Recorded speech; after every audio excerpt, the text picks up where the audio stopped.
উত্তর 24 পরগনার সদর বারাসাতের 21 নম্বর ওয়ার্ডের বাদু ইটখোলায় প্রোগ্রেসিভ হেলথ অ্যাসোসিয়েশনের উদ্যোগে রক্তদান শিবির এবং স্বাস্থ্য পরীক্ষা শিবিরের আয়োজন করা হয় রবিবার। এদিনের এই রক্তদান শিবিরে বহু মানুষ স্বাস্থ্য পরীক্ষা করান।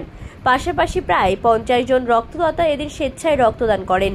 এদিনের এই অনুষ্ঠানে অডিও বার্তার মাধ্যমে সাংসদ ডক্টর কাকলি ঘোষ দস্তিদার এই উদ্যোগের ভূয়সী প্রশংসা করার পাশাপাশি বাদু অঞ্চলের মানুষকে রক্তদানে উৎসাহিত করেন।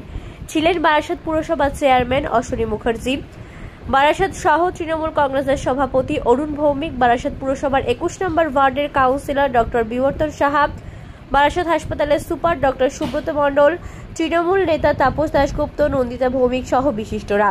এদিনের এই অনুষ্ঠান নিয়ে বলতে গিয়ে বারাসাত সহ তৃণমূল কংগ্রেসের সভাপতি অরুণ ভৌমিক কি বলছেন শোনাবো আপনাদের।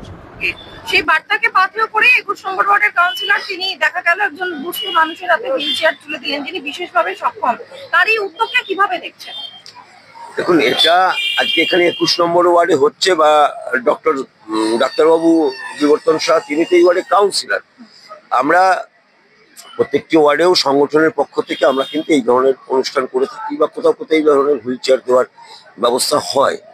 আর এখানে তো তিনি নিজেই ডাক্তার, তাই প্রয়োজনীয়তাটা আরো তিনি বেশি অনুধাবন করছেন। তা সেটা খালি হুইল চেয়ার কেন, এই ডক্টরস হেলথ অ্যাসোসিয়েশনের পক্ষ থেকে বা তার নিজস্ব, যেহেতু তিনি ডাক্তার, তার ব্যক্তিগত উদ্যোগে আরো অনেক দুস্থ মানুষ আরো নানান রকমের সুযোগ সুবিধা পেতে পারেন ওনার হাত ধরে আরো 2 বছর।